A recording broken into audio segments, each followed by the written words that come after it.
Everything from overlanding in your stock rig to full-on LS-powered 2 buggies on stickies. This is the Total Offer Podcast. I'm Steve. And I'm Ian, and we're back for another episode. It was lucky number 61. Oh, there you go. I've been Lucky forgetting number to do that for like 5 episodes. So kind of hit and miss. You just kind of bring it in when you feel it. When I'm feeling lucky. Yeah, when you okay. I don't know what I'm feeling lucky about today, but it's Valentine's Day. Oh well, not anymore.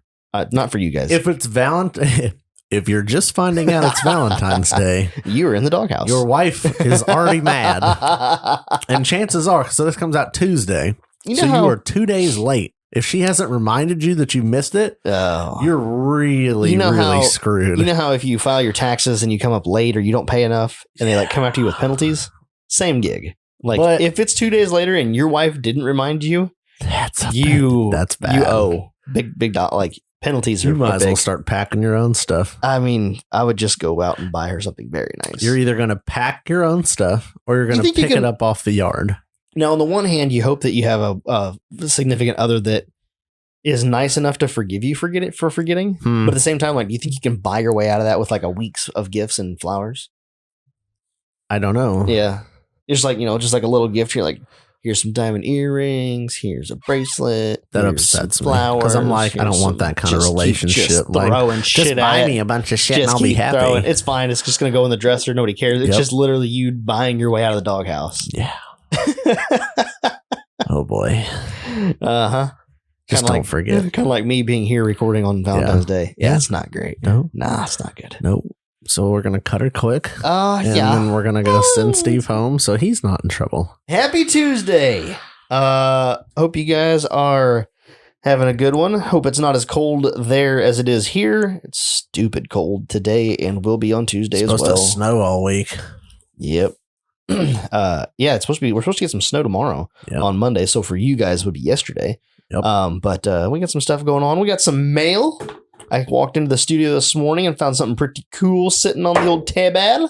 So we kind of took a look at that. Did he post up all of the pictures or just a couple of them? Just the one. Just the one of Timmy Cameron? Tim Cameron's buggy is being used in a calendar with a blonde on the tire. Well, if you go and Yukon out your shit, maybe next year we can get the Bugatti on there. You think so? Well, we can get Loki and the Bugatti on there. You think Chris is going to make the buggy happen on there if I buy everything that Yukon offers for it? I think that we'll pull some strings. Okay. I mean, our rigs don't look like this. Well, we may make it in the secondhand calendar. They could take it from the right angle. Oh yeah, make it look that good. Like you're gonna definitely need to get some race lines or some visions. Well, somebody's gonna need to sponsor me some race lines. If you want to be in the calendar, you're gonna have shiny wheels. Okay. And I'm gonna have to probably have to paint my buggy or my vehicle one color. Yeah. Maybe. Yeah, that's I think that's a requirement. Yeah. So anyway. So we got some calendars from Randy's 2021 calendars. I don't know why they came to us a month and a half late, but I think they just came out. Well, that's good. We don't get to use January because that's gone, and February that's already half gone. So the beautiful, what is this? A 16? Is that a 70? What is that? You tell me. Is it a 70? Why don't I know? I don't know if it's a 70. I think it's a 70 Chevelle. Somebody who already has this calendar and knows what that is going to be very upset with me. I'm like, shut up. Anyway, probably my favorite vehicle in here because this is one vehicle. I don't know. That C10, that white C10 is pretty sexual. Very sexual. So this week. I do believe, if I'm not mistaken, this is a 70 Chevelle. And if I would take it. This is on my collector's list if I ever have extra money. Extra monies. When the extra monies come in. I thought it was 70. It is. So this week we're going to do our KOH recap episode. Oh, yeah. That guy. We're kind of, because last year we actually talked to Shelby on the way home from KOH, which was pretty cool to get the first hand, dude, this happened yesterday. Tell us about it now. Yep. I'm very interested to see how this one goes just because he's had time to kind of sit back at home, reflect on things, kind of get back in the normal swing of things. Time to decompress and and kind of rethink it over and go, oh, I kind of forgot about that, or kind of process how you feel about something and come up with your opinions and and feeling. So it'll be interesting to see how it differentiates from last year. So hold the fucking phone. Oh my gosh, hold on. Yeah. See, like mine, you could park mine in there and it'd be all right. Is that a Chevy? Mm-hmm. It's this old C10. It's the same one that's on the cover. I know. Fab bed cover with a spoiler. What year is that? I don't know, but it's cool. Huh. It's real nice. Early 60s. It's real nice. Hell yeah. So anyway, we're going to bring that chuckle fuck in here. We can bring him in here. There we go. Already dropped one of those. I think you should introduce him now. Oh, okay. So doing our recap this week is the St. Clair himself, Shelby. I'm sure you guys, if you don't know Shelby by now, like how many times have we had him on the podcast? Is this number 4? He knows how many times he's been on here. Is this number 3 or 4? I think it's number 5. Yeah. No. Yeah. 5? I think so, yeah. Yep. Hang up on him. Because we had the KOH recap last year. Yep. Then we had your episode, Voodoo Child. We had an episode where we talked about the other series, Who Shall Remain Nameless. We did. And I think we've had 2 talking about point 1, and then this will be number 5. Oh, now I gotta go back. I'm pretty sure we had you for the KOH recap. Then we had like episode 9, I think was like Voodoo Child. Yeah, that was KOH recap. Oh, that was the KOH recap? Yeah. Yeah, that was the first episode. That was one of the same. Gotcha. Huh. It's too damn many. That's either way, whatever the number is. Yeah, whatever the number is, it's too much Shelby. Well, one time is too many of me. So, right. I mean, whatever. That's like how I feel. Oh, my God. What do you do? YWL, you know, I'll be 30 cents. When you said it. I'm not paying you for you saying it. Yeah, that's all I would say. I'd say that right after it over. And then just, here's your bill. Okay, so we had one for Voodoo Challenge. Or for the KOH. What else? How's the Voodoo Child buggy going these days? Voodoo Child is a little bit worse for the wear right now. If y'all didn't see it, Justin took a nasty little tumble down Backdoor's butthole, we're called it. It's kind of like the exit of Backdoor. It's called Resolution. Yeah, it's like the top side, isn't it? Did we have Shelby on for the Flat Nasty recap? Yeah. Oh, we did. Yes. Okay, so we had you on in episode 28. Well, I saw him. He was down on. He was doing Backdoor on the first ledge, and then I heard that he didn't really fare so well on the top side of Backdoor. I just hadn't actually heard how bad it didn't fare. That was actually Resolution. Okay. And I think that was a different night, to be honest with you. It kind of is all a blur anyway, but hey, whatever. What are you doing? So, yeah, he took a nasty little tumble. The engine cage is jacked up. The door bar on the driver's side. The dash bar where the pedals are at is jacked. Bent one of the tubes on a bypass shock. I mean, it got a little sporty for him. Boy. Bro. That's what happens when you have all the ponies. I think this is episode 4. This is his 4th appearance. Okay, number 4. Sure. Sorry. Well, we'll have him on next week and it'll be 5. I'm not going to lie. So, side tangent. If you go into your Spotify or whatever your podcast app is, and you start scrolling through all of these episodes, this is a little ridiculous. Yeah.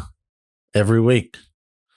For over a year. Every week. We've sat down and done this. Yeah. And then on top of that, you have it gets real when you get to like October. Yep. And it's like episode midweek mini, episode midweek mini, episode midweek. And it's just like, oh my God.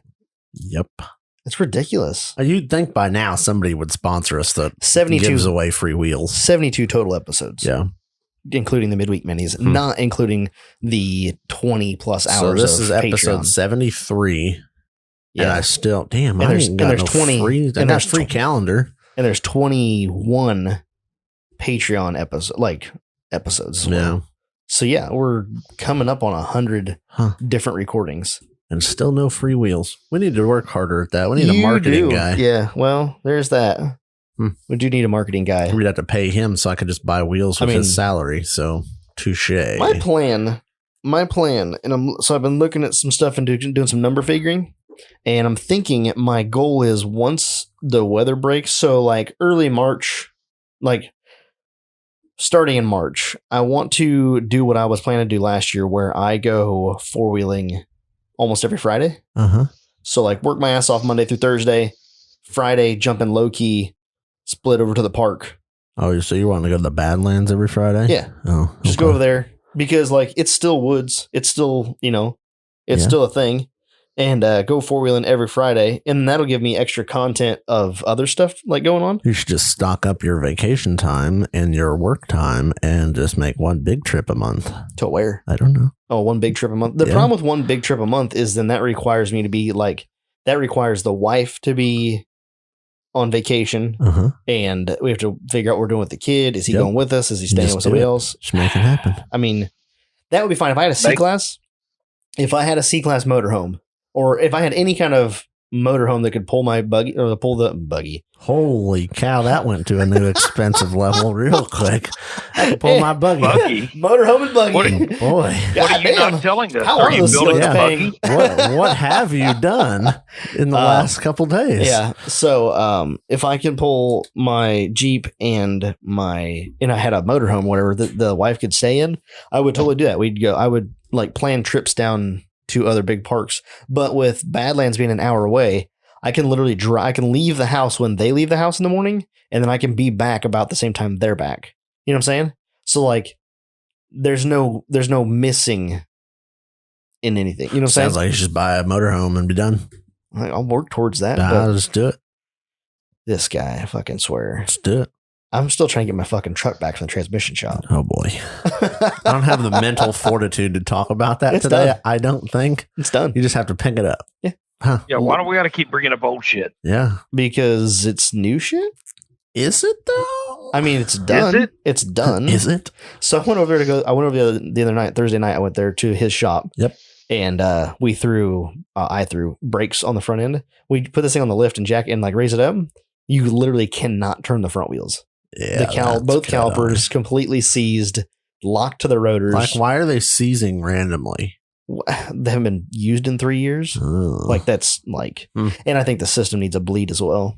So I think that had a lot to do with it. Just do that. Wait for the old rear wheel seals to go out now, or the wheel cylinders. Just light it on fire. Thought about it.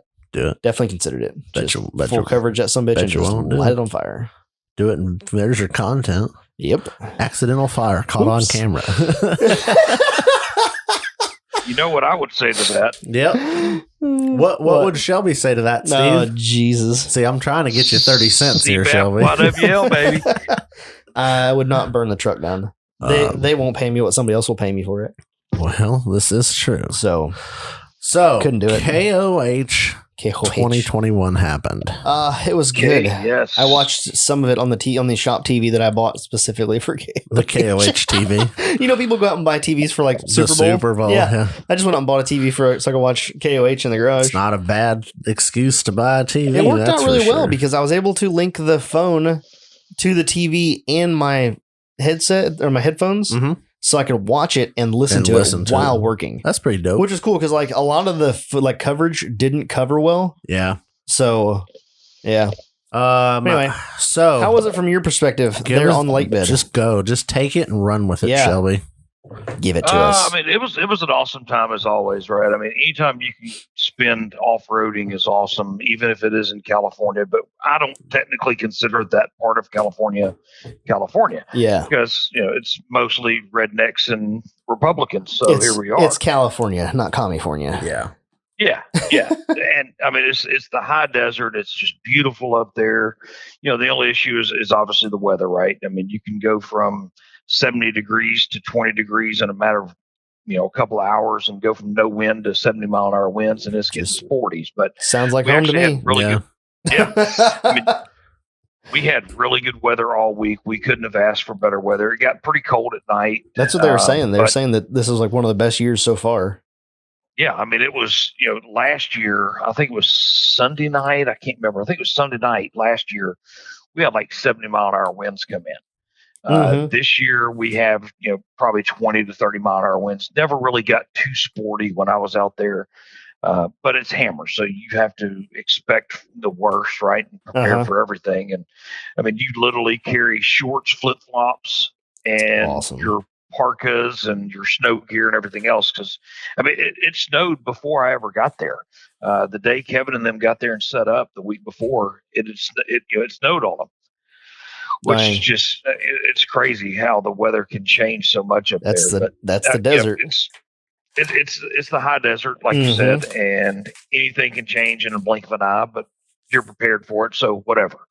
But, I got there on Saturday. I think it was the 30th when I flew in, and had to wait around at the airport a couple hours for Heath and Carrie to come pick me up because they decided to go take a shower at the truck stop.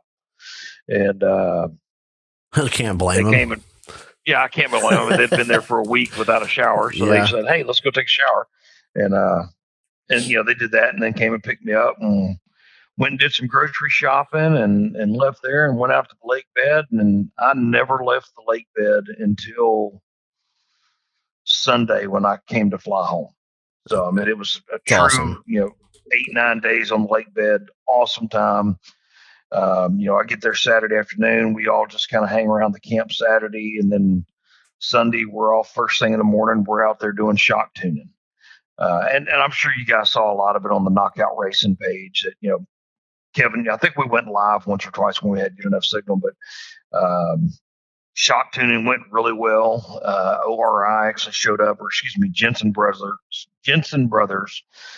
showed up, and then Mark Jensen, who's the dad. They all showed up and we're saying, okay, let's try this. And we're adjusting pressures and turning knobs and clickers and this, that, and the other. And got the car really, really comfortable. And if you ask Kevin, he died or almost died every day out there. He's not used to driving the whoops, right? Nobody is used to driving the whoops, especially when you go from, you can be on the same, I'm going to call it trail, right? You can be on this trail and it can go from 2-foot whoops to 5-foot whoops in no time. And you have to be prepared to change your driving style because you have to stay on top of the whoops or you're going to get beat to death if you don't stay on top of the whoops. And, they really got the car tuned well. It looked like in the live, it looked like it was soaking them up pretty decent. Oh, yeah. I mean, if you went back and looked at the video we posted the other day, it was like 5.5-6 minute video. Who was it that helped tune it? ORI, like the manufacturer. And then, so ORI is Mark, Russell, and Kirk Jensen. Okay. The dad is Mark, and then Kirk and Russell are brothers, Mark's kids. Gotcha. They own Jensen Brothers Off-Road Parts out of Utah.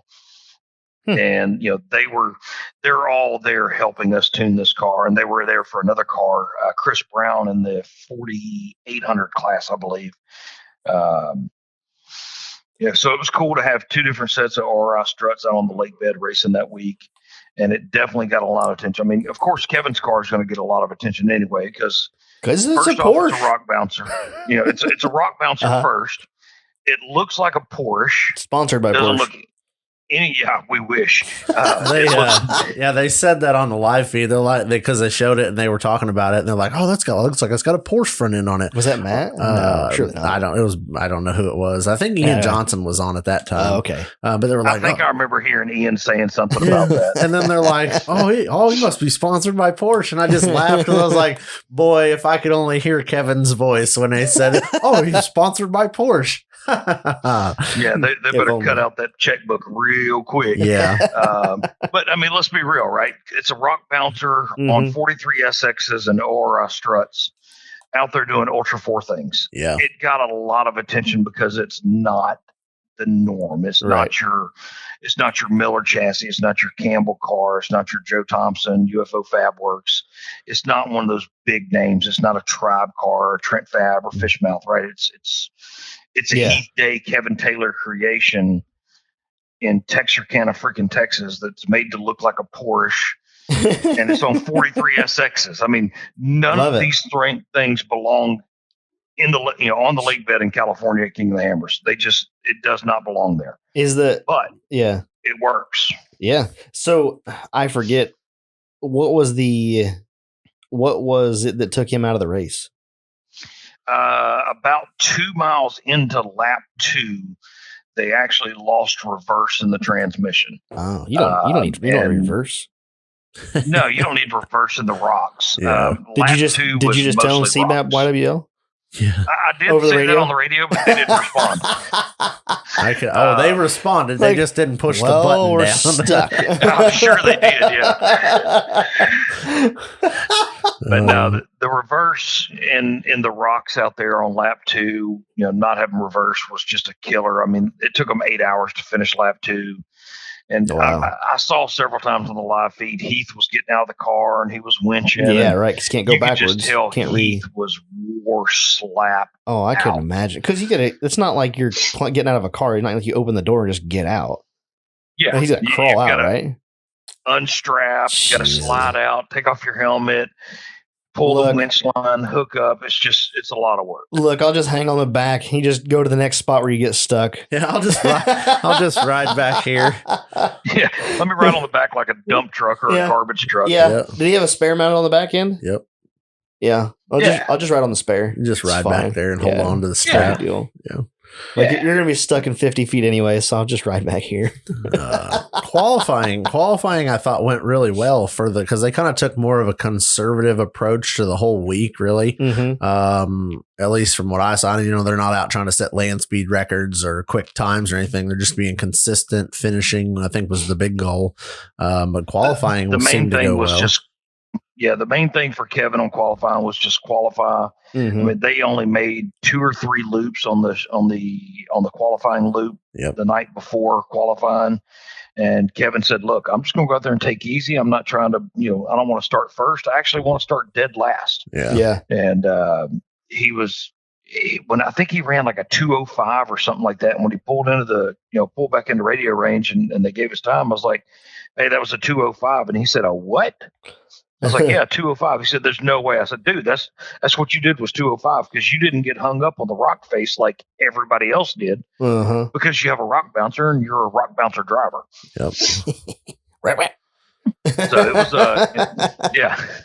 it was a good time, and I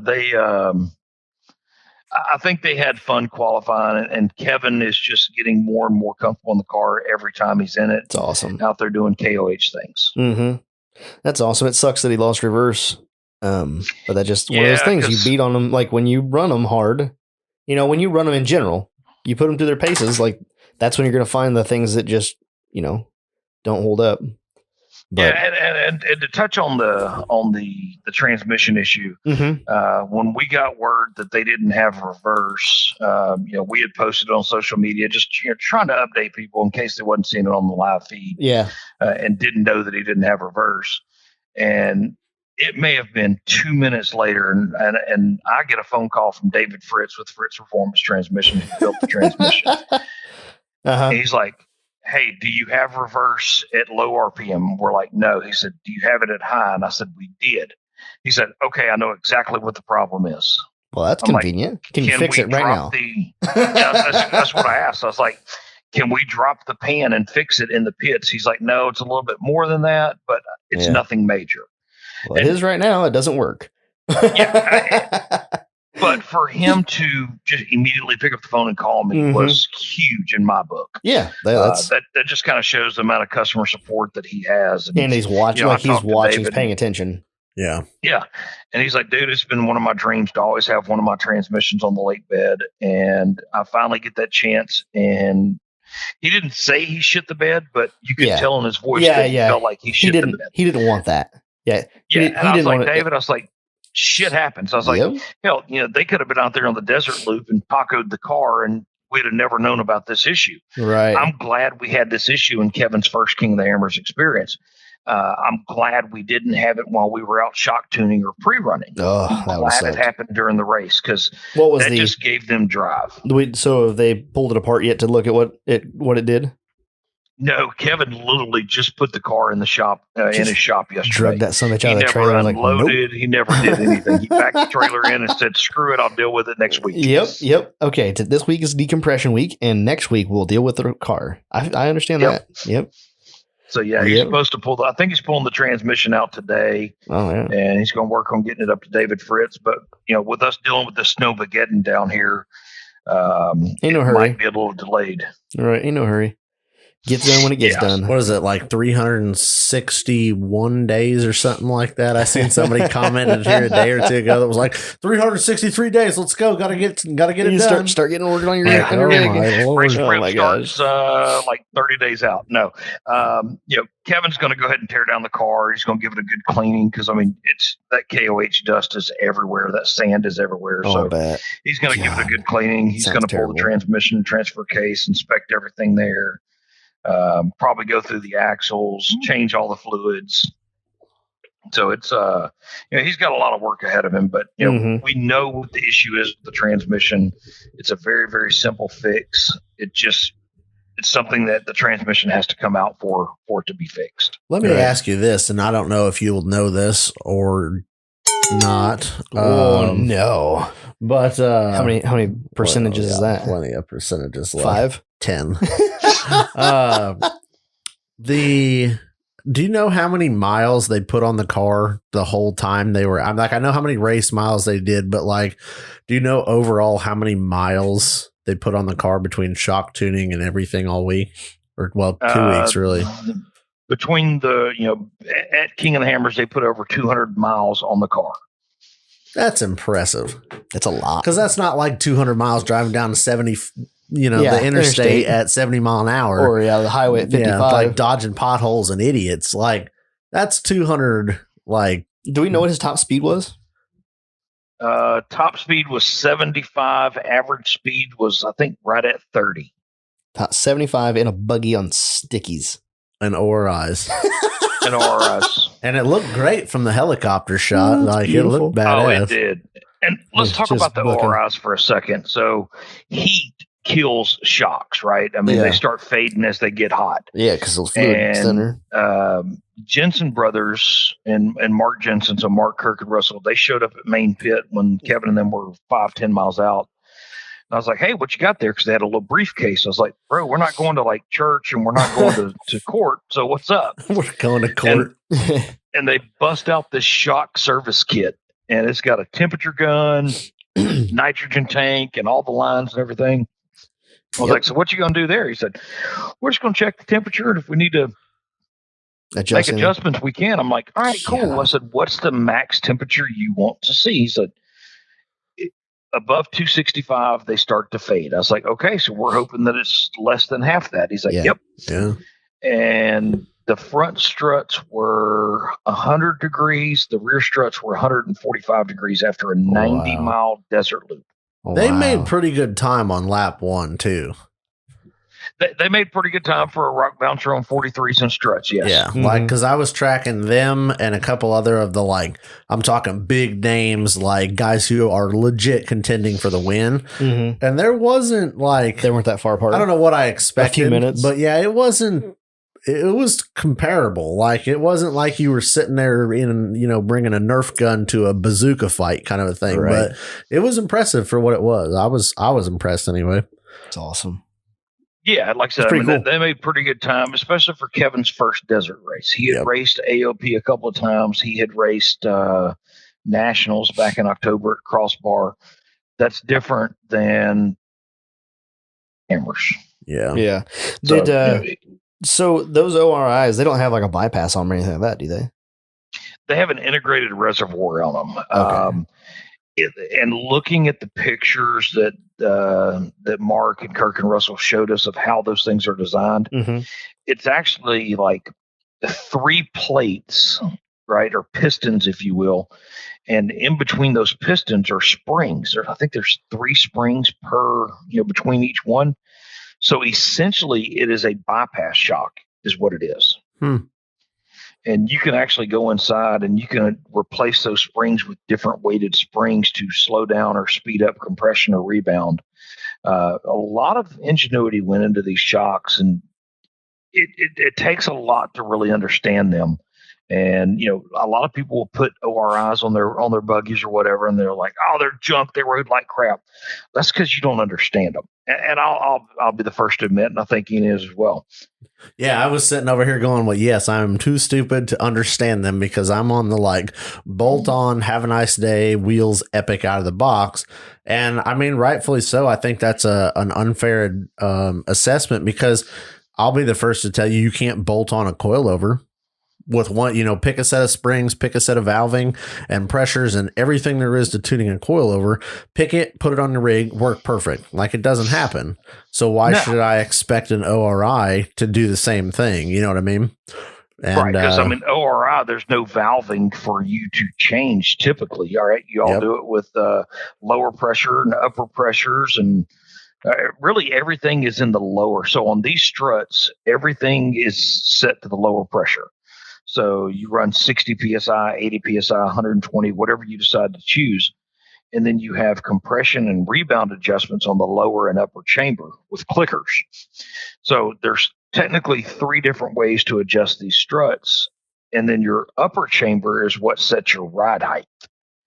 So once you can kind of wrap your head around the basics of how these struts work, you will be that much more inclined to say, "Hey, I want to check these things out." I mean, they're pretty pimp. I'm not saying it'll ever replace a coilover and a bypass, but being able to have it's a badass strut.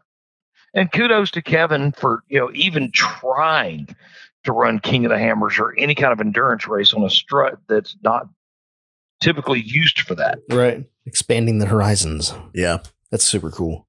Huh. I am looking forward to doing some more research and investigation on ORIs because you have placed your stance. Oh yeah, no, I do not get to change it. Completely reneged on because I used to be you would bolt on an ORI and go, and the more it's just ignorance from not knowing. And I mean, like Shelby said, it's not going to replace a coilover with bypasses and epic, right. But price. I mean, price out a set of 8 shock per corner setup and the time to tune it versus an ORI on each corner and the time to tune that. And I mean, how many people need 8 shocks on a rig? Not as many as they probably think. So, right. Yeah, for sure. Yeah. If you're not racing, you don't need 8 shocks on your rig, right? Yeah. Maybe. Will it improve the ride quality of having 8 struts or 8 shocks or, these badass integrated reservoir ORIs? Yes, it'll improve the ride, but you're talking high speed is where it's going to make the difference. Your slow speed crawling, bypasses don't make 2 flying fucks of a difference. Yes. Right. So switching gears on things that don't belong in the desert. Okay. How did the stickies do? Bro. So we put a fresh set of stickies and a fresh set of forged Vision wheels on the car before the race. Put them on there, I guess, Friday night, right? And the set that we pulled off of Kevin's car had over 800 miles of endurance racing and a full season of rock bouncing on them. And they were still, I'm going to say right about less than half tread depth left. Wow.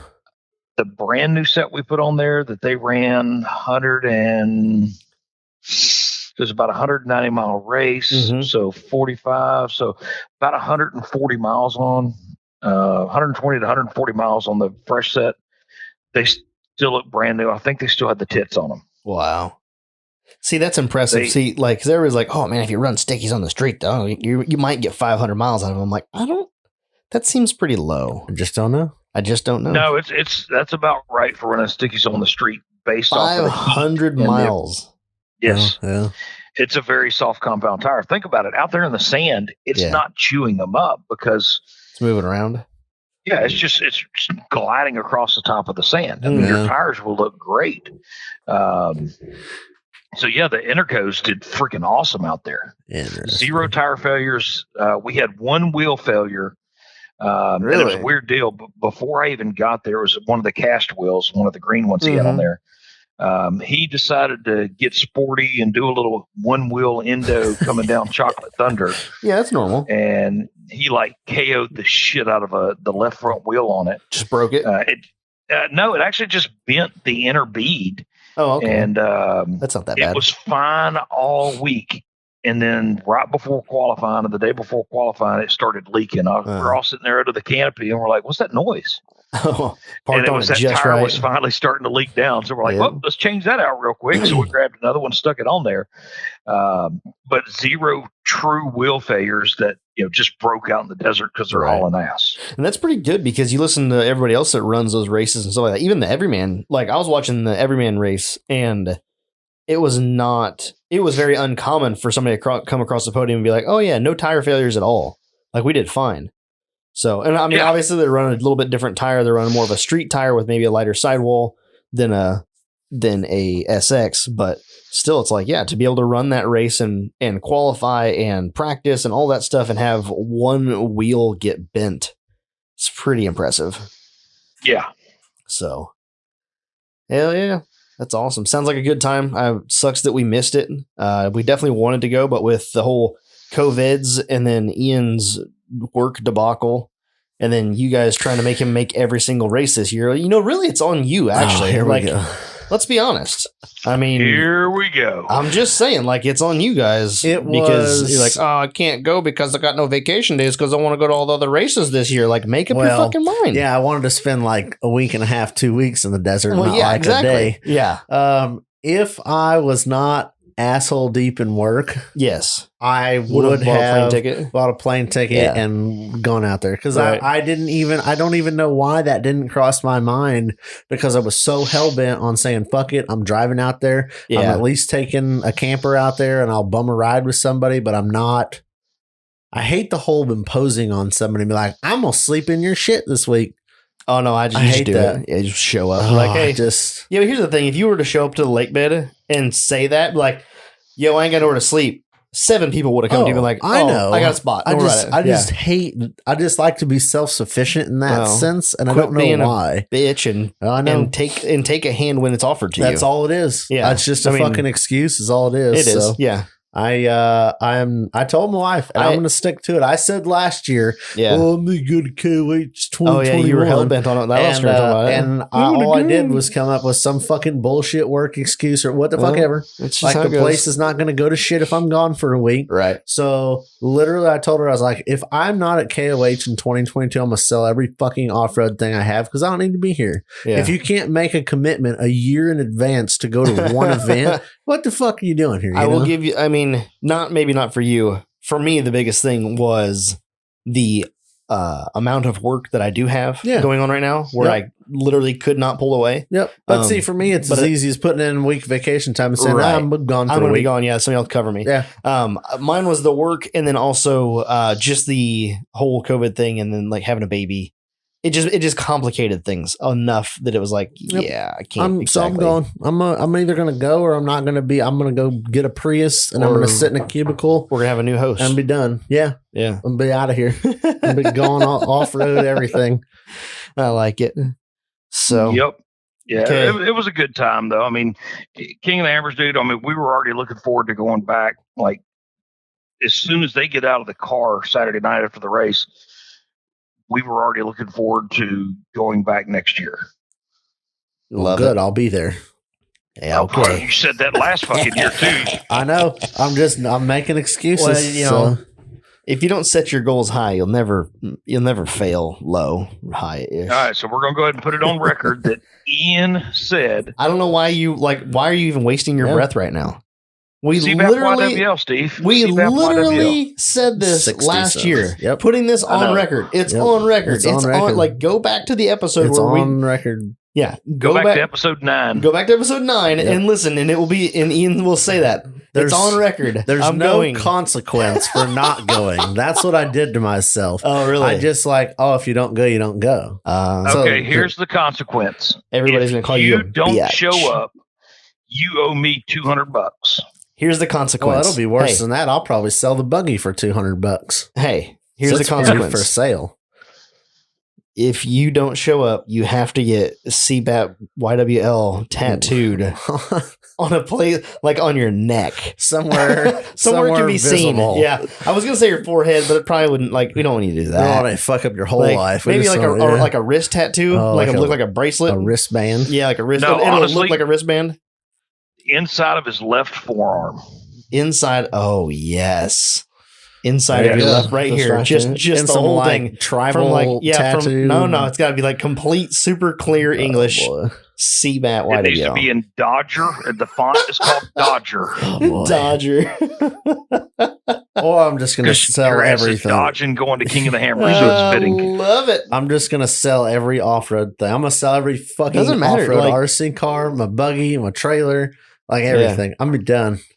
If I can't make a commitment a year out, I feel like to that after going to all these events this year, like I've got so many events planned, so much off-road things, and like you can't make one more commitment. Nope, fuck out of here. You're out of vacation days, you said, but I can buy more. Oh, you can buy vacation days. Oh, I didn't know this was a thing. I just didn't plan ahead. Oh, you can buy vacation days, but you didn't. I just neglected to plan. Yeah, so definitely fucked up. Made excuses of vacation time, but it's a bullshit excuse. So that's what I mean. I have no fucking excuse. So hindsight's 2020. Oh man, excuses are like assholes. Everybody's got them. That's right. I got a lot. Some people got a lot of them. You know, I'm like, I don't know how many assholes you be shitting out of, but you got a lot. I'll just say this: I had fully planned on going to King of the Hammers this year, and you did. And when COVID hit and everything else, I said, "Fuck it, I'm not going." And then 3-4 weeks before Hammers, I was like, "Screw it, I'm buying a plane ticket." So I bought a plane ticket. There you go. Next year, I'm driving my own truck. I'm going to be dragging my own trailer, and I'm taking my buggy, and I will be sleeping in comfort versus on somebody's couch or in the back of somebody's race trailer, but I will have a place for me to sleep. Nice. I like it. I'm going to be there. It's going to happen. It has to happen. I don't care if I got to sleep in somebody's fucking backseat of their truck. It's going to happen. Okay. Well, that was from 2016, bro. I know. That was talking about making shit happen. That's 2016. Talk about it. Yeah. Well, hey, a year to the, or no, not a year. 4 years. Give us the coolest thing you saw at KOH overall. The coolest thing I saw, actually, it's not what I saw. It's what I got to experience. My boy, Casey Thompson, the guy that owns fucking Bronco. Was your shootout, King of the Hammers, Holly EFI shootout best of show winner. Hold that. He's the one that did like the little fucking pirouette and the red bouncer. He called me. Well, he didn't call me. We were at camp, and he's like, "Hey, I'm about to go give these disabled veterans some rides in the buggy. You want to go?" I'm like, "Fucking right, Daddy. Let's do this." And we jump in his rig. We go over to Turkey Claw, and I jump out, and we start putting these disabled vets in his rig, and he starts taking them up and down Turkey Claw, just one after another. And I think there was 7 or 8, and we got down to the last 2 guys, and the next last guy jumped in, and he was taking him up Turkey Claw, and his foot like jumped off the brake and slammed on the gas. He ended up smacking the wall.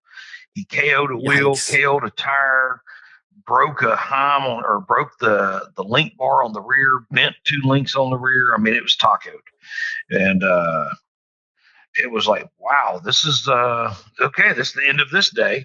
So it was just really cool to be able to experience that and to get to see these veterans smiling and having fun. It was a 4-wheel 2-heel is who it was. Yep. Awesome organization. I think I was tagged in some stuff. Y'all might be able to go look it up. I'm actually looking up the name of it right now because I don't want to tell you wrong, but I believe it was 4H2W, 4-wheel 2-heel. Just an awesome time to be able to experience that and help those guys out. I mean, veterans do so much for our country, and for us to be able to give back as little as that was just awesome. And we've actually invited 5 of them to come to the first Point 1 race in Williams Hill on March 20th. And we're gonna get them into the gate for free. I just got to have their names, put them on the list, and see about getting them some rides up the race hill in a bouncer. Love it. Well, I'm jealous. Love it. Yeah, I'm not going to step in front of that line by any means, but boy, mark me as jelly. Yeah, I mean, I'm hoping we can make it happen. I mean, we're getting fewer and fewer 2-seat buggies out there, but I'm thinking like strapping them in with Shane Christensen and Attitude, and take them on a quarter throttle ride up the hill. Just let them experience just a badass rig. Yep. I think it'll be fun if we can do that, and just trying to help and give back to the community and to the veterans that do so much for us. Yep. Mm-hmm. Awesome. And one other thing I do want to discuss. Oh boy! So go ahead and ask your question. I didn't know if I had any more questions, but I feel like I'm going to get called out for something. Okay. Is that bad that I'm scared to get like? I feel like something's coming. Okay. Why are you scared? I don't know. That's what I mean. I'm not sure what I'm scared of, but I'm scared. To go to church. The place had burned down.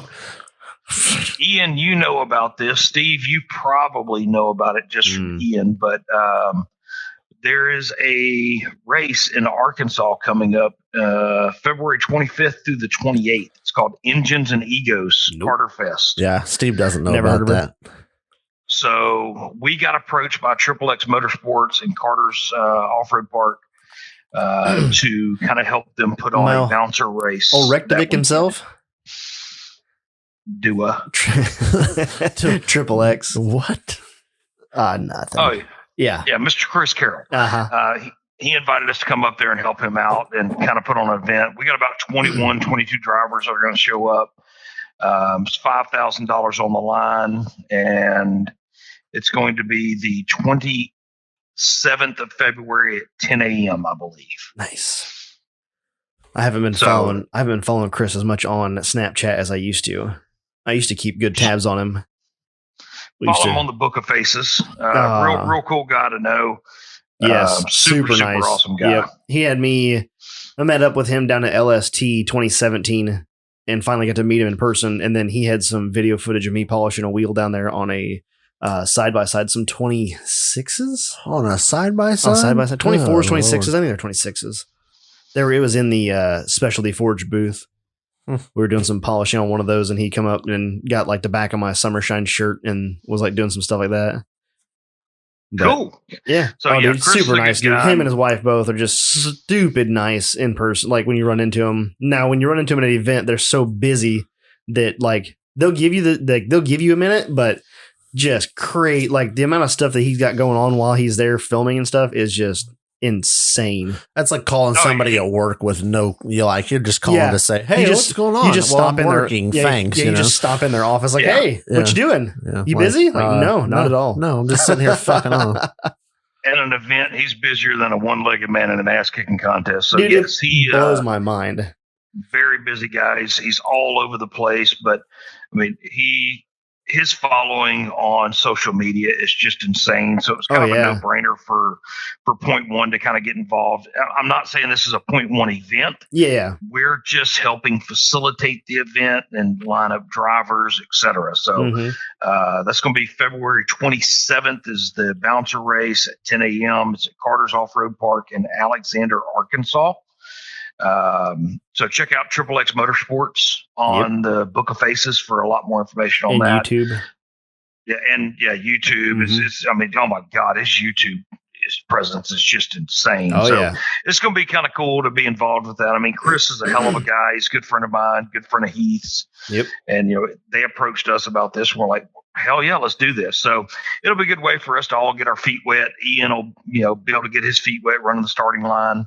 And, of course, I got to start working on my vocals. I have a lot of ammunition to talk shit about drivers, so I'm looking forward to that. We need to get Chris to listen to the podcast, but every time I tell him about the podcast, he's like, man, I got like 3 podcasts, like my mainstays I listen to every week. He's like, and I just don't have enough time to throw in another one. Yep. Like, you need to get Chris on the podcast is what you need. It wouldn't be bad.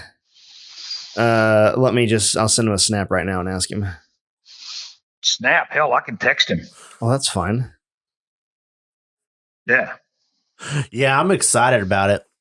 I'm a little not excited that it's a mud park event because that's what they do though. That's their mud. life. I like it repulses me. But I mean, like, let's be honest. Anytime I get in mud in any kind of off-road vehicle, it's like a 12-year-old kid going, yeah. So, I mean, like I say, I don't like it, but it's fun. It's just a cleanup just sucks. Wow. Breaking news. You hear it here first, folks. You'll probably already hear it by the time this podcast comes out. Southern Rock Racing Series just announced that they're canceling the first race at Bridgeport next week. Wow. How come?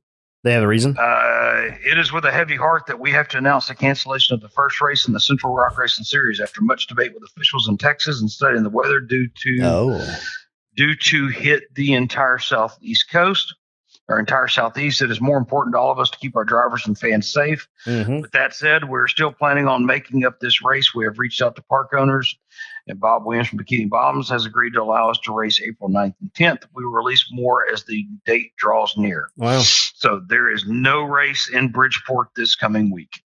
Bummer. So that actually gives me more time. Thank you. So point one in Williams Hill is going to be the first race of the season. Rock routes are in general. No, they have Windrock.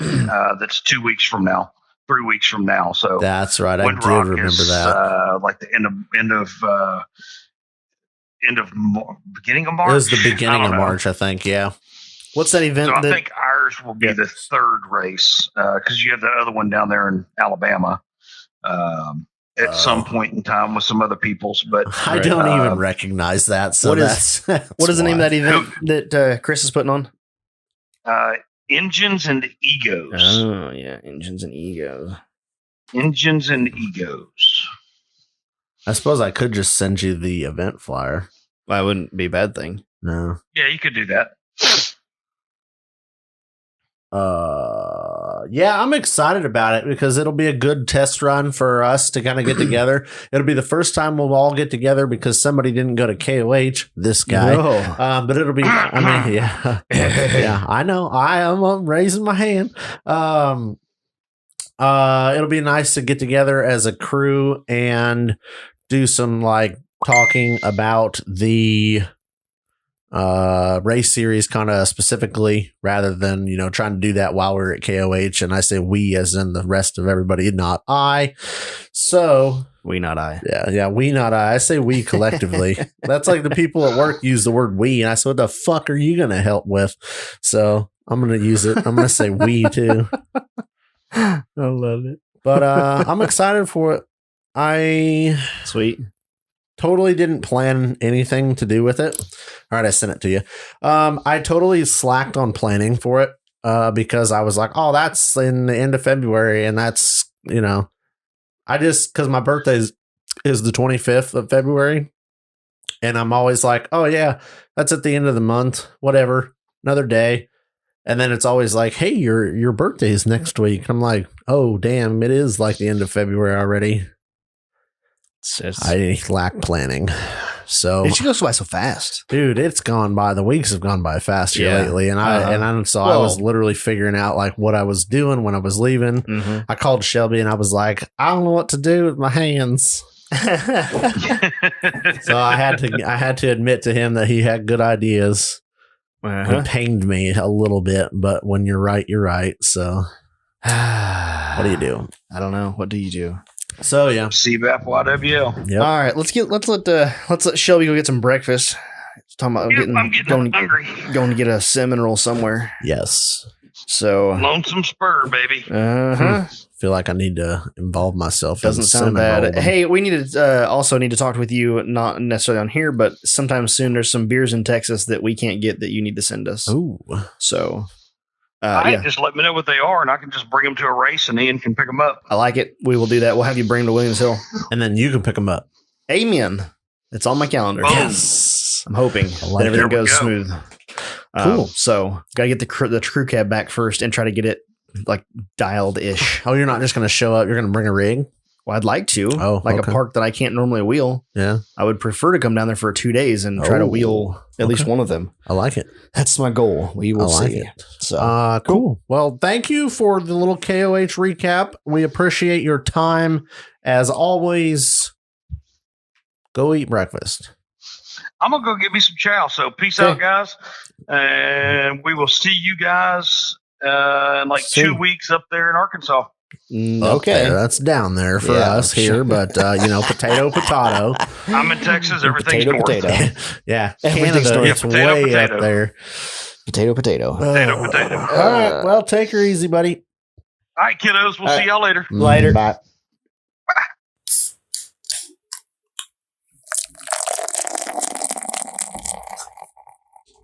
And we're back for last call. Can you not blow my fucking I just eardrums? wanted that to be excitingly Jesus loud. It was probably Christ. pegged out and everything. Oh, yeah, it clipped in my headphones. This is regular beer, period. A beer that tastes like beer, period. American craft lager, 4.9% alcohol volume, 12 fluid ounces. It's a regular beer that tastes like beer, but does it sound like beer? Duclaw Brewing Co. Tastes like, or sounds like says beer. It tastes like beer. It's called regular beer. Sounds like beer. It does look like beer. It appears as though it may be beer. And beer. Huh. Who knew? Who knew that beer could be beery and beer-like? Take a picture. No. Regular beer. Regular beer, tasting like beer. Got a picture of regular beer. It's very light in color. Very gold. Boom. Goldy McGold here.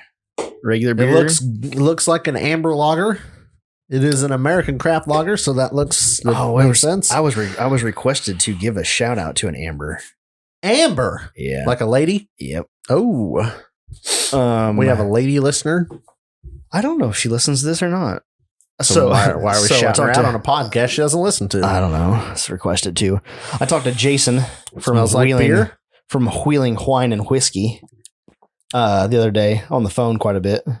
Damn. How's it taste? Like beer? I don't want to ruin it for you. Oh, okay. All right, let me see here. Give this a little test.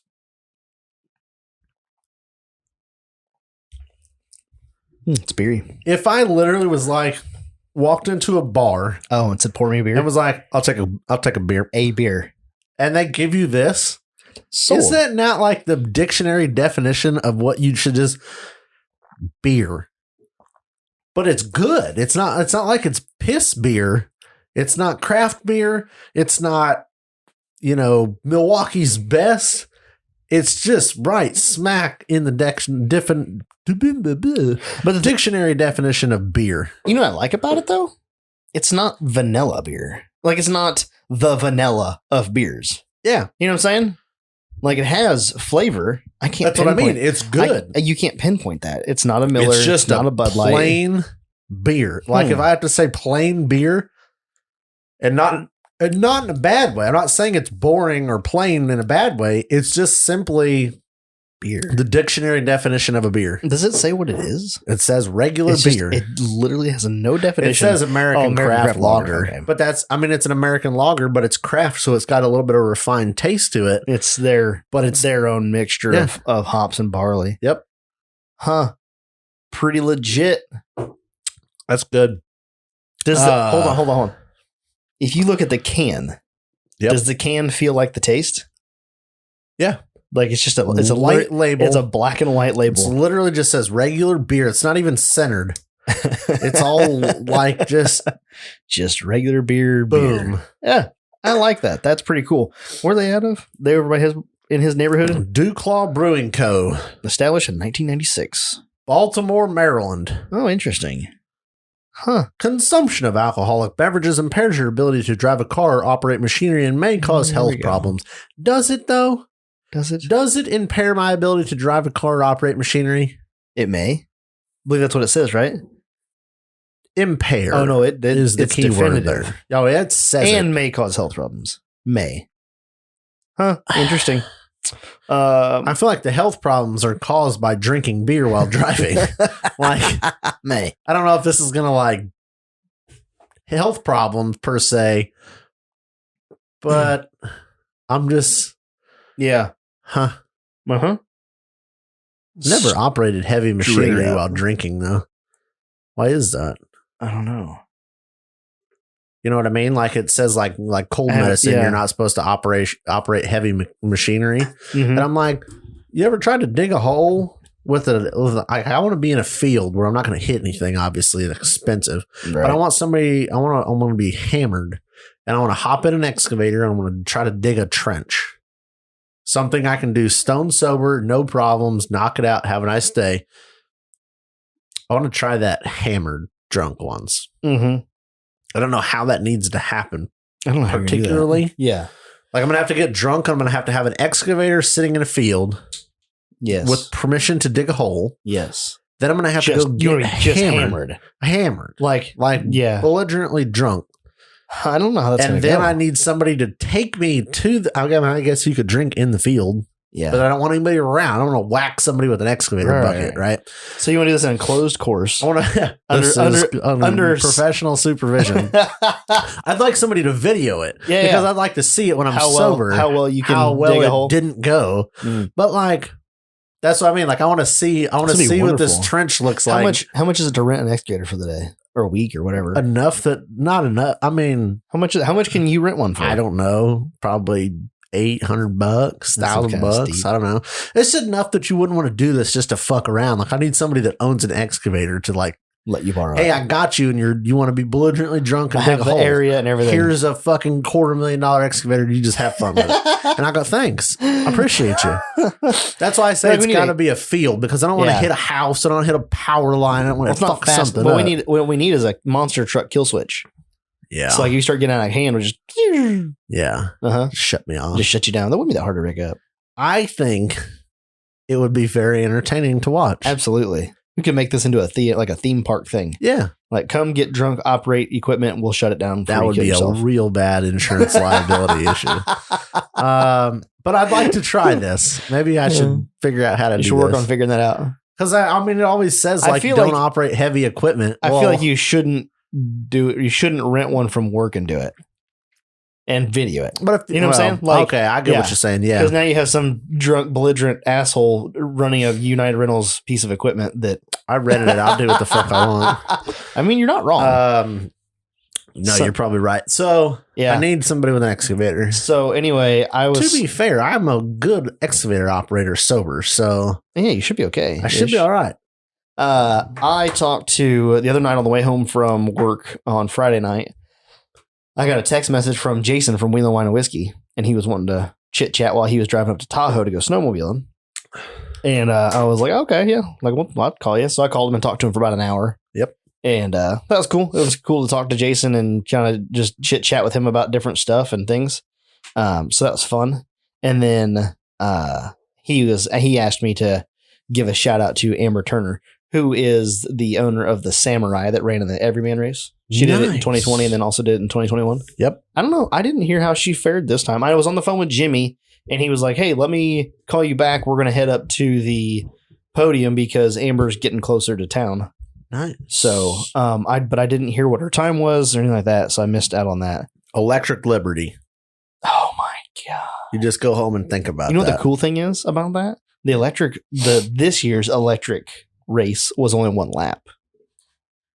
So like there was somebody that was doing a electric vehicle that said they were going to change batteries in like pit 1 or something like that. They changed batteries in every pit, I think. Yeah.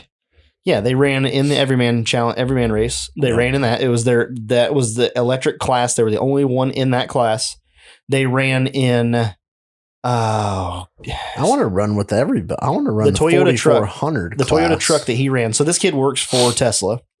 Yeah, but he ran like Hyundai or Nissan or something like that. He didn't run Tesla. He's in a Toyota pickup. Oh, I don't know who's electronics. Because I remember reading something that was like, "Hey, Elon Musk, like, take care of your fucking employee. Like, clearly he's out here doing cool shit. Like, give him some fucking stuff because he used like Hyundai or something. He used some different manufacturer other than Tesla. I need to look into that. But he worked for Tesla, right? Because there was like, don't do that. He's gonna get fired from Tesla. And they're like, no, maybe Tesla should take care of their fucking employee and do cool shit with him. I can't think of the name of the guy whose Toyota pickup he used. I don't know. Like big, like I'm sorry, people. I'm not KOH enough. Hey, fuck it. There's too many people. No, I'm not good with names. This is like one of the people that wins all the time. Oh, really? Was it Cole? I don't know. Anyway, that was cool to watch because he came across the finish line and was it David Cole's Toyota pickup? I don't know. I don't know the words you're trying. I'm going to stop before I just say the one guy. They want more info. Look it up on the freaking internet. You're going to have to because I can't. I'm lacking in the memory department. Anyway, nonetheless, he was talking about he was going to build his rig to do the electric stuff. Yep. And the amount of work it was going to take to get the rig ready for the race and then swap in the electric stuff. It was just too short of a timeline. So then he called the guy with the Toyota truck. He's like, hey, your Toyota's just sitting on the field. Can we just swap it? And he's like, yep. There was no second, like, there was no, he didn't even like think on it. It was like, yes. And so they did. They swapped all the electronics in, they ran it. And he said that it was cutting in and out on the, like, into the lap. So, like, he was having a hard time getting there, but, like, it would shut off and all of a sudden it would turn back on. Like, yeah. Him and his sister ran it. But it was cool. Like, yeah, they came across the line and it was still running and they made it.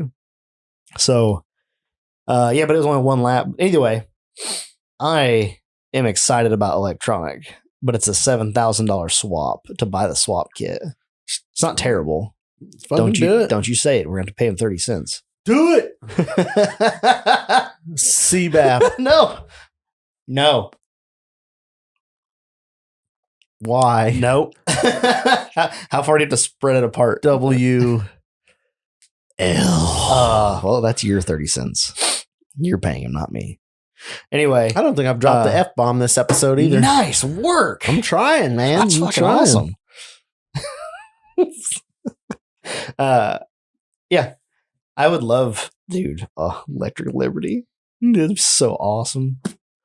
Was literally under the front of the crew cab this weekend or this week, changing the brakes on it. So I had to take, the big, what you would call like a lady's foot or like a crow's foot, kind of like a crowbar. Yep. The big one that Snap-on sells, the big one with the adjustable head on it, like a 4-footer. Yeah, I use that 4-foot. I don't like them. I use that 4-foot crowbar to take the calipers off. Like that's what was required to pull them off the rotor.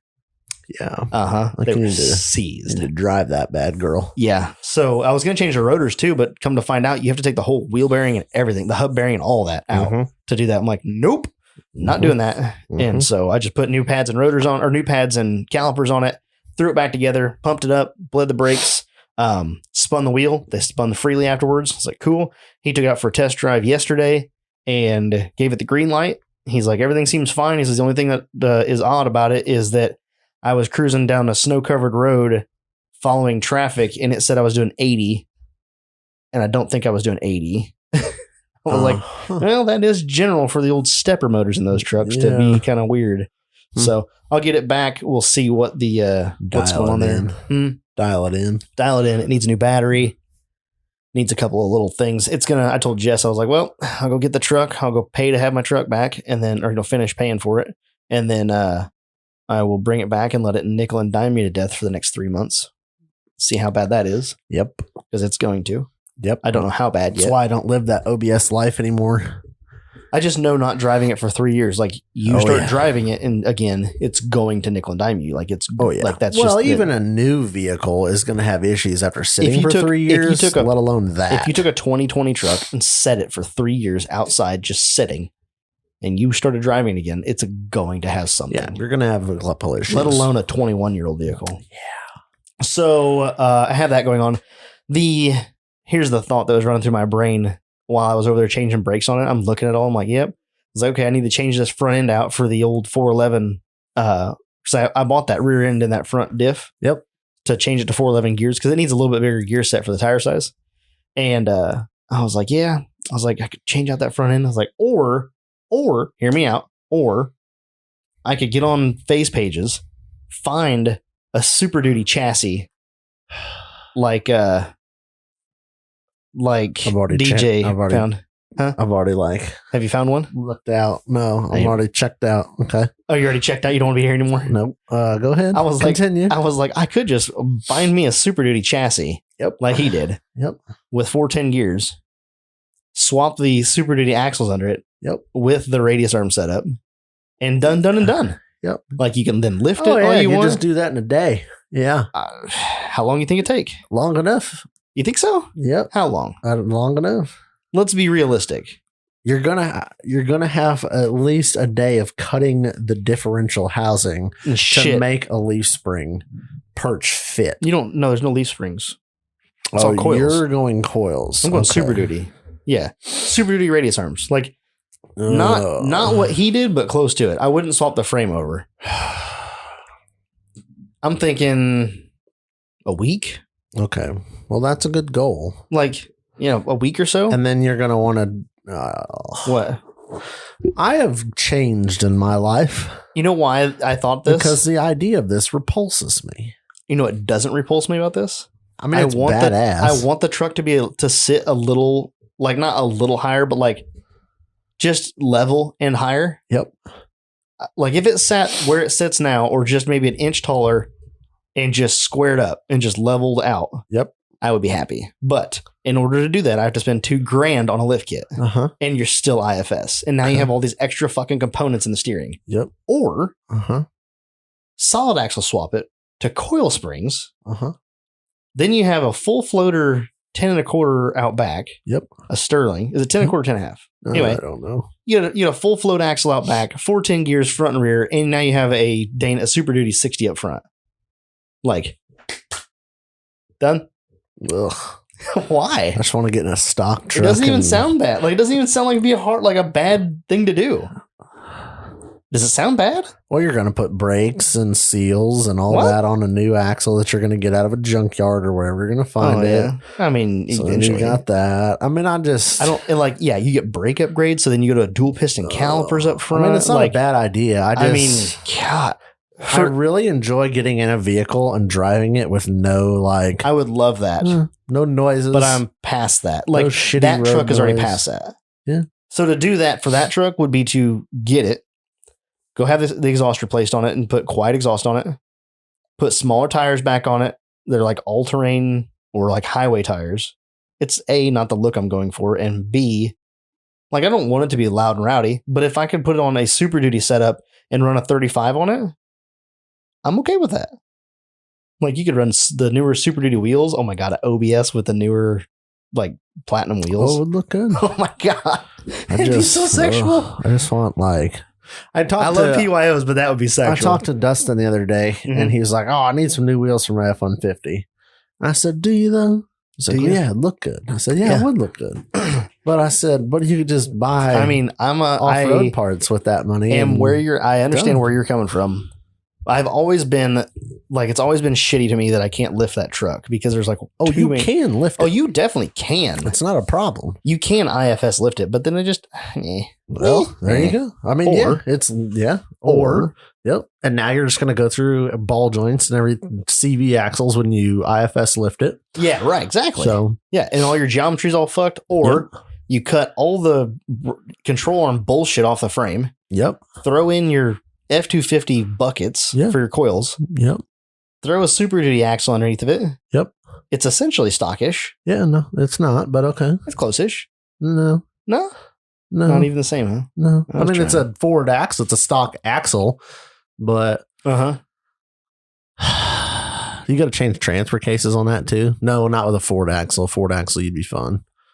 Yeah, no, you'd be good. Yeah. Like, I don't know about direct swap, but you probably need a conversion joint. Yeah, or you could just get in a nice stock truck.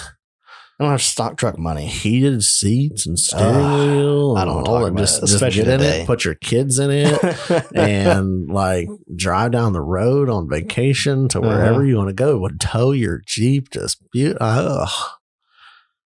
Yeah. Then there's that. See, and I think I'm just getting old because I don't know. How's $900 for what? Super Duty axles. Okay, so you got $1,000 there. Yep. You probably got $500, $600 in the rear axle. No, that's the whole shebang. Oh, that's so you figure $1,000 for the axles. They're 355 ratio. I'm out. Yep. Nope. Now you got to re-gear. Mm-hmm. Yeah. He can buy the rolling chassis for $1,100, but these would need re-geared, and I'm not doing that. I want to buy them like set up. So I want to buy one with 410 gears or 4 whatever's. What did yours come with? Mm. Oh, you ever checked? I didn't even open the diff cover. I just cut the son of a bitch in half. I just cut the son of a bitch in half and I never don't even think checked. they came with 410s. Period? Frequently. Oh, really? Well, because they're mostly in diesels, so yeah, you need that lower gearing for the torques. I don't want to re-gear. Well, hell, welcome to the non-stock truck life. Mm-hmm. I don't know. I guess I'm getting to the point where I have to either pick and choose with what I want to do. Yeah. And like, dude, because I've gone that route. I've had lifted trucks on 35s and 20s and loved it. That was probably one of my favorite trucks, was on a 6-inch lift, 3-inch body lift, 35s, 20s. Is that on your I was on my 06. 06. Yeah. The Cat Eye. Yep. Loved it. That's probably my favorite truck I've ever owned. To drive and just look like. Towed good. Did it? It didn't. I mean, I was towing a Toyota, so I mean, it's not like I was towing a lot of weight.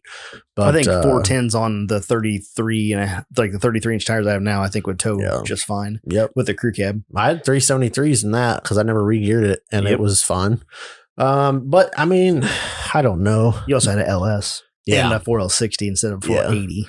So now I'm just like, I just want to get in a truck and go. Mm-hmm. I want to get to where I want to go reliably and then have fun. Yes. Like, I want to do that, but I'm different. I'm like splitting the difference between my play toys and my like transportation. Right. I don't look at like my pickup but as like a play toy anymore. If I went and bought a brand new not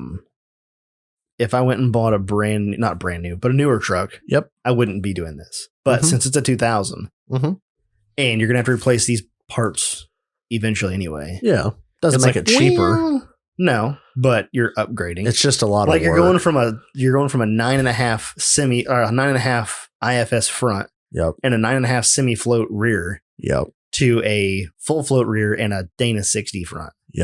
Oh, I mean, it is awesome. Not that it needs it, but like for the cost, like, oh, it's not that bad. I used to, I mean, like for me, and it's different for everybody, I think. Right. But for me, like, I want to haul my shit to the park or wherever and then go play. But like, I don't care if my truck's lifted or not in the parking lot. Like, does it look cool? Yeah. Oh, fuck yeah. How about this? 2008 F-250 6.4, not rolling chassis, but like it has the motor and trans and like everything's there. Like the whole damn shebang for $2,500. So you just go buy the whole thing and then you just go ahead and just put your body on the OBS body. Great. Yeah. Yeah, that sounds like a real easy swap. Let's just body swap a truck. Just body swap a Chevy onto a Ford. I feel like you're gonna have some body lift issue, like body lift things going on. You're gonna have a lot of little fitment issues that add up to a fucking big headache. I don't know why the 6.4 won't fit in the engine compartment. It's weird. Doesn't fit in the hole, man. Oh yes, but really, I was sitting there looking at it. I'm like, God, like just the ability now with Super Duty stuff being so prevalent and so easy to like procure. Like, why would you not consider that anyway? Because you could just sell it and then go buy a nice stock truck, drive it around, tow real nice, get good fuel mileage, and then just not have another project. It's logical. It's not the most. It's not the most fun option. It's like logical, I'm not selling it on fun, but at the same time, it comes with payment. It does. So that's the offset. But your time is worth something. Is it worth $450 a month? Depends on how much time it takes you to swap the truck all this in. The truck I want to be about $450 a month. Yeah. Like, I'm not going like over the top. I don't know because they're in the same. Jess and I are having this discussion today about me buying a new Ram, a newer Ram, and she's like, "Well, would you buy a 1500?" We were looking across the parking lot, and there's a beautiful ass color matched Sport. It wasn't a Sport. It was a color matched Cummins. Sitting across the parking lot, and I was just like, "Oh God, that's a beautiful truck." And she's like, "Would you buy a half ton?" And I'm like, "That is the debate. If you buy a 3/4 ton, do you really buy one with a 6.2 in it? Like, do you buy a gasser 3/4 ton, or do you just say, no, I'll just spend the extra $6,000 and buy one with a Cummins with a few more miles?" All depends on what you want. To fucking put a trailer behind there and not know it's there. Half ton. If you start. That's what I mean, because you're talking about, you want a motorhome and all that. Okay, cool. Yeah. So you buy a motorhome to tow your shit. What do you need a truck for? Nothing. That's what I told Jess. She was saying something like, I told her, I was like, well, now I get the truck back and let it nickel and dime me for the next 3 to 6 months. And she's like, well, maybe it'll just at least hold out until my Jeep's paid off. I'm like, if the truck fucking breaks where I can't drive it, like it's not a deal breaker. Like, it's not going to be the end of my world. I haven't had it for 3 years. Yep. And now Loki is on the verge of being like drivable to the park, at least our closest park anyway. Yep. I was like, it's not it's not going to be a problem. Like, it's not that big a deal. If it breaks, I'm going to do one of two things. I'm either going to A, put full coverage on it and burn it to the ground, or B, sell it. Yep. Probably sell it.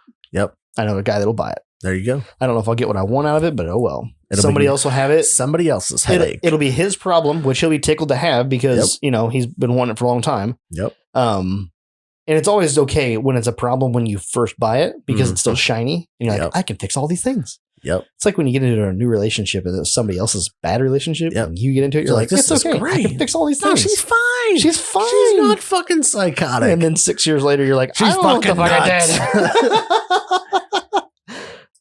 And so I'm just gonna get it back and just let it kind of milk me for a little bit, see how things go, make sure that vet the trans, make sure that he did a good job on that, and then from there I will decide what the next move is. Am I gonna put the 410s in it? Like, you know what I'm saying? Oh, I get what you're saying. Yep. So, I'm just, and it's different. It's literally, that's the thing. There's no wrong or right answer because it's different for everybody. It's what you want. I just look at, like, for me personally, I've made that decision on where I want to go. Here's the thing. What I want to do. Yeah. And so for me, it's different than you. Right. Because, like, I'm sitting over here and I'm like, yeah, it'd be fucking badass. Oh, yeah. But, like, I have no desire to work on a daily driver tow rig that much. When you say that much, how much do you mean? I don't know. Okay. More than go change the oil at the dealer and if something breaks, you fix it and done. Yeah. I feel like your initial oil change. I feel like your initial, if you do it right the first time, like if you go in and make sure you do things right the first time, like, oh, you're right. For the axle swap. That's because that's the big thing, right? Yep. Like you do the axle swap. That's the huge ticket. Yeah. And so if you go through the first time and you make sure you do your track bar placement correctly. Yep. You set up your steering and all that stuff. Make sure that's all dialed in the first time. Spend the extra dollars. Well, that's the key. Do it. Yeah, it won't be cheap the first time. It won't be terrible, to do it right. Though. Like another $1,000 on top of the axles. I don't know. I'm always over budget with everything I do, which is fine. And like at the same time, you're building a custom project. But at the end though, picture this in your brain, mental image. My Crewcab OBS sitting out front on platinum 20s. Yeah. Oh no! It would look. I'm a fan. But like, oh, now you need a wheel bearing. I gotta go get. No. Do I then? I'm just like. Do I then source a Super Duty hoodie? A Super Duty hoodie. A hoodie, huh? Yeah, you could wear a Super Duty hoodie while driving your Crewcab OBS. Super Duty. Yeah. Do you then source a Super Duty hood and graft it to another OBS hood? So you say it like it's just gonna like. You just drop it off at the body shop. Oh boy, those are expensive places. That's fine. Just drop it off and spend the dollars. Sometimes I think about that. I'm like, man, you just drop a project off somewhere, just have them do it. Yeah. It's just money. Because you're going to make money anyway. Well, I don't know if I'm going to make that much money. Or if I want to spend that much money is the problem. How much do you think a shop would have charged you to build the buggy? I don't know, but I can tell you that you can buy a turnkey production buggy from Busted Knuckle. Yeah. Solid rear axle. So straight axle in the rear, LS, Atlas or SCS choice. When you say straight axle in the rear, you mean non-rear steer. Yeah. Just 14 bolt in the rear, 14 bolt just steer. A buggy. Straight production buggy. Base buggy. Yep. How much? You tell me. 70? No. 85,000. 80,000. Add 10K for rear steer. 90,000 rear steer LS powered. How much horses do you think? On stock LS. Stock LS. 80 grand. Single shock. It's kind of a lot ish, but go build one. Yeah, and that's what I mean. That's a perfect comment. You could write a check for $80,000 and you could have a buggy. Yeah. Done. Great platform. Like already platform. Well, and refined. Turnkeyed, works. Refined. Links are set up. How much do you think you'd save? Air quotes. Save. Putting that together yourself. Same thing. I know what I've spent on mine. Right. It ain't no damn turnkey production buggy quality. Right. It's not even finished. Nope. And it's getting close to 80K. This one's vetted. Yeah. Like they've already built. You're probably saving 20, 30, 40,000. Depends on how many times you fuck up. If you do it yourself, you think you might save 20? Yeah. Like I said, depends on how many times you fuck up. What did you put into yours? What did you put into your buggy that you think would be something more expensive than what you would put into a tube buggy? Anything? Oh, yeah. What? All the money I spent on sheet metal and time and work on floor and firewall. Time, but not like the money wasn't that much. No, but my time's worth something. Yeah, like I spent a lot of time on that cab. Right. And it's like, but money wise, an extra $1,000. Yeah. But even in a buggy, you're going to have to put a floor in. Yeah. Like even if it's extruded. Yep. You have to go through. Oh, yeah, that's what I mean. There's all that too. There's also. I'm just trying to see if like there's actually a difference. Obviously, yours is a truggy versus a buggy, but I'm like, is there some hard part that is way more expensive on a buggy or on a truggy that would make the cost different? And I don't think it's that far off. No.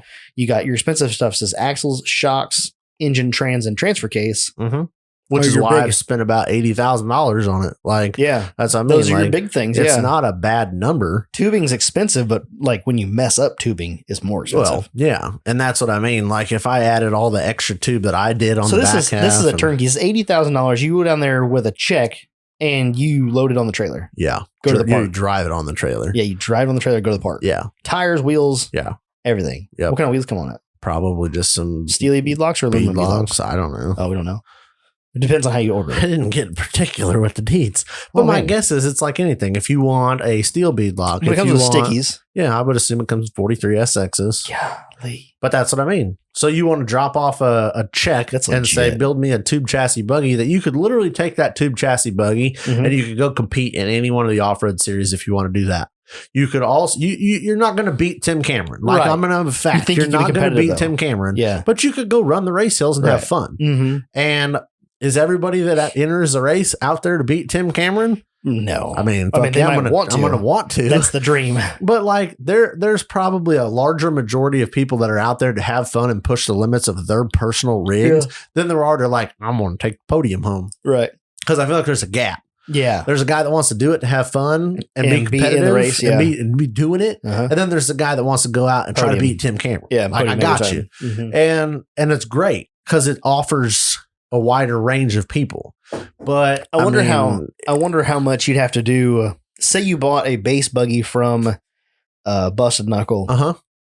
I wonder what you would need to do beef wise to that buggy if later you wanted to go to say an 800 or 1,000 horse motor. I don't think you'd have to do much. You think that they've kind of set it up? Well, chassis wise, but like, does it come with RCVs in the front axle? I don't know. Yeah, I almost wonder if they did. I don't know. I feel like I wonder if it does because they know that it's a bouncer. Yeah, like why not put the hard? Well, hard you're also looking at a production bouncer. So if you're going to go out full race bouncer, I'm going to probably talk to you and be like, "Hey, I'm going to race this." And that may be the thing. Like the base may come with this, whereas you can upgrade to these. Yeah. Of course, if you're buying an $80,000 buggy and you're sitting there talking, you're ordering this thing and you're like, for an extra $2,500, we can throw in RCVs. You're like, well, just go ahead and tack that on the bill. Everyone, every single person that listens to this podcast has built a pickup truck online. Like you go to the dealer. I don't care if it's a Ford, Chevy, whatever.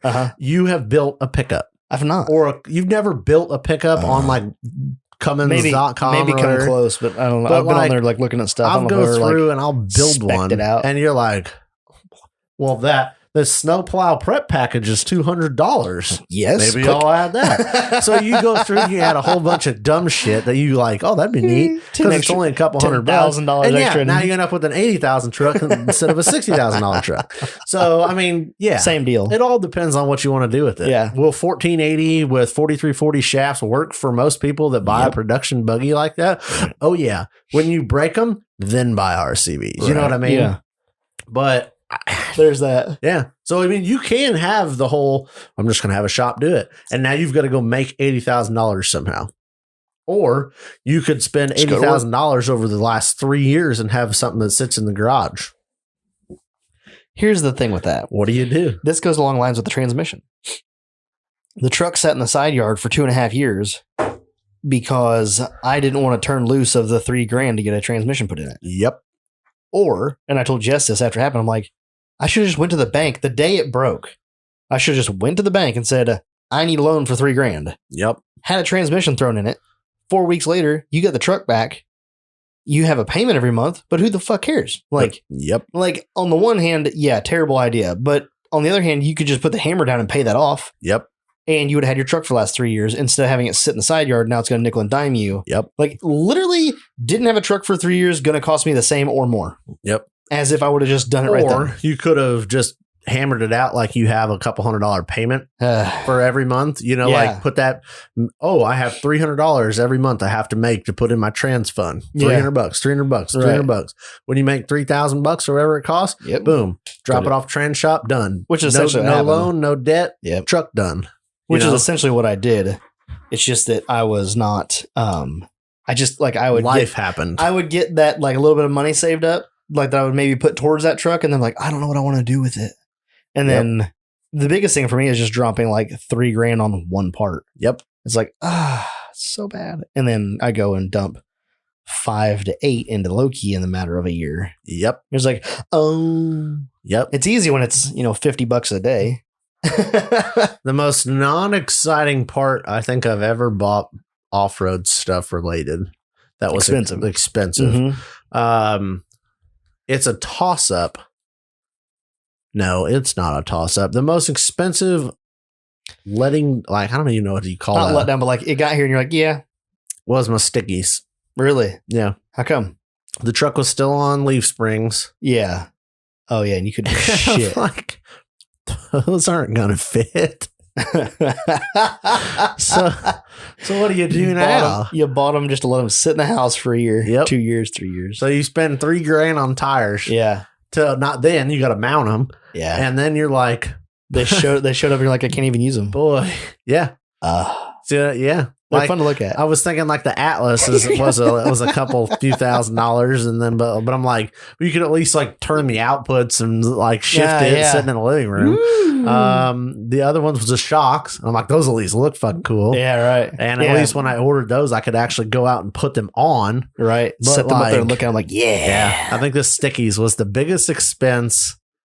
That was when they got here, you weren't ready for them, so they were unexciting. Now, had you had the buggy done sitting on rollers, like sitting there ready to rock and roll? It would have been a different story. Yeah, and then the sticky showed like, yeah. Where instead they sat in the house for 2 years. And you're like, you were shuffling them around in the house for 2 years. Them, and I could have just not bought them.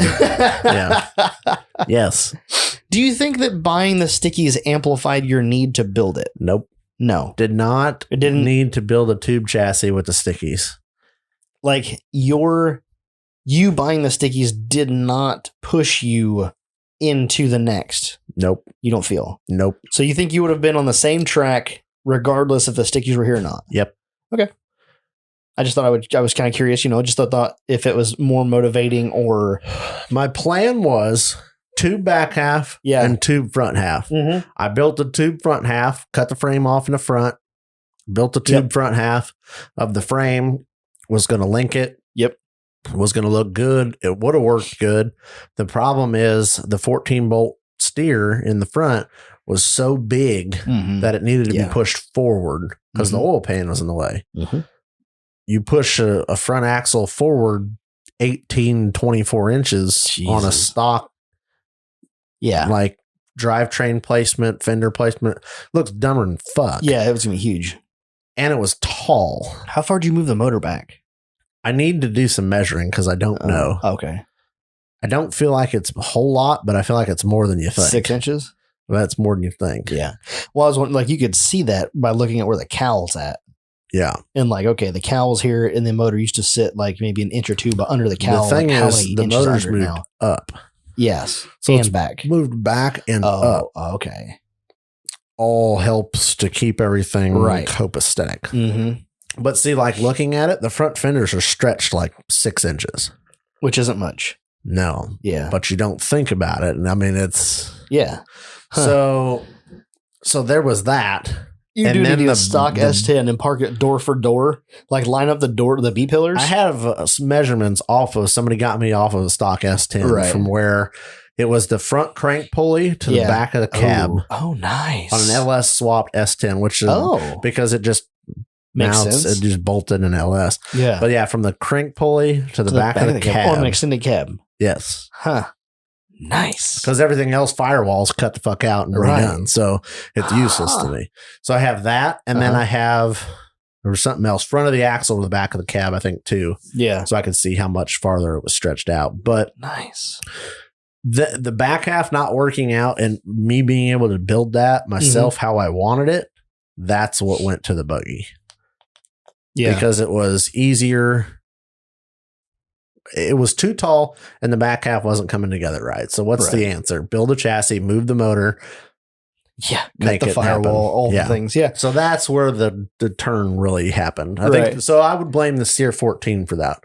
I had such a big freaking axle, but I mean, 14 bolt's not that much bigger than an 60. Like it's bigger, but it's not like. I think you wanting to be low was the real thing. Yep. Yeah. I didn't want another big dumb mud truck. God, because it was so tall. It was tall. Yeah. And I'm like, I don't like to do mud. So I'm like, I literally want to play on rocks with this tall, top heavy piece of shit. So buggy.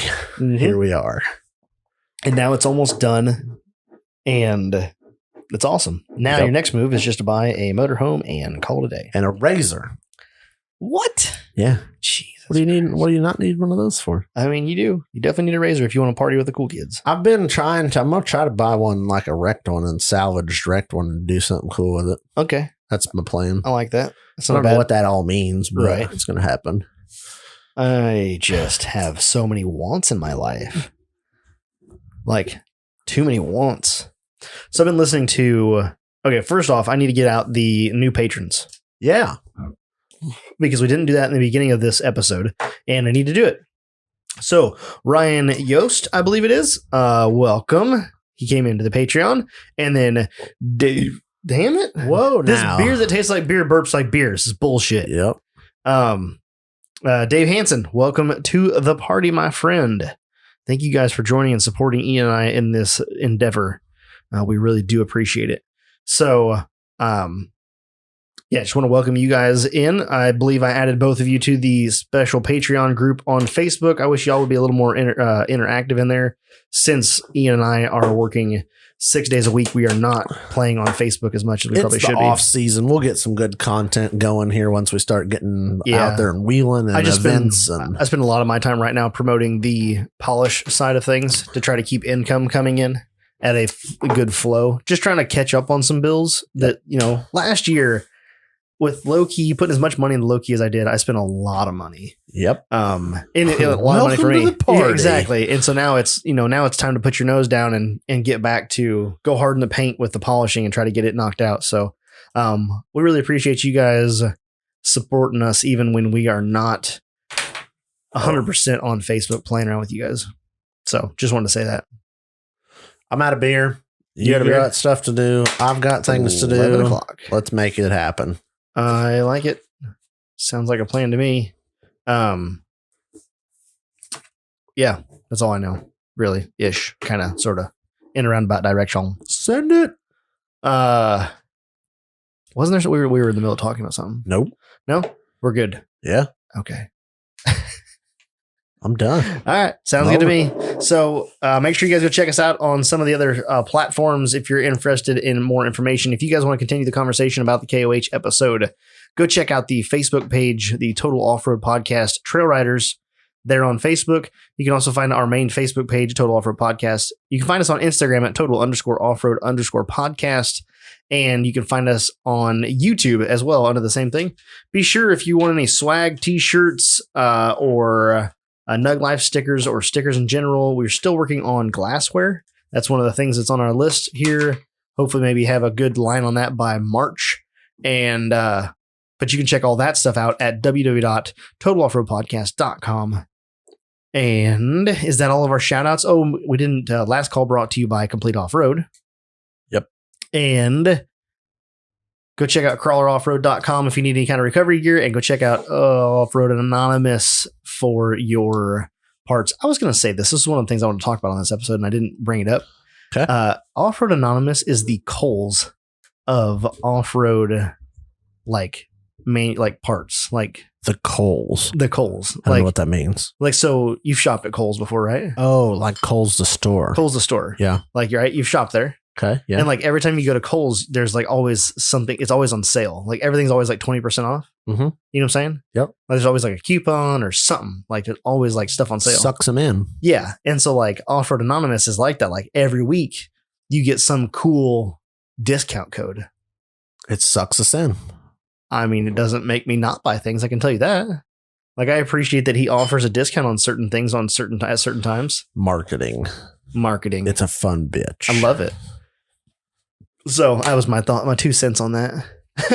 And we need to get him on here because he was at KOH as well. Yes. So might be something we need to look into having Jacob on here. So anyway, make sure you go check out those things. Our affiliates page is on the website. Yep. And that's all we know. Is that all you got? That's all I got. Any last words? Nope. Nothing? Nada. You can't? Nothing. Thanks for joining us. All right. That's all we got for this week. We'll catch you guys on the trail.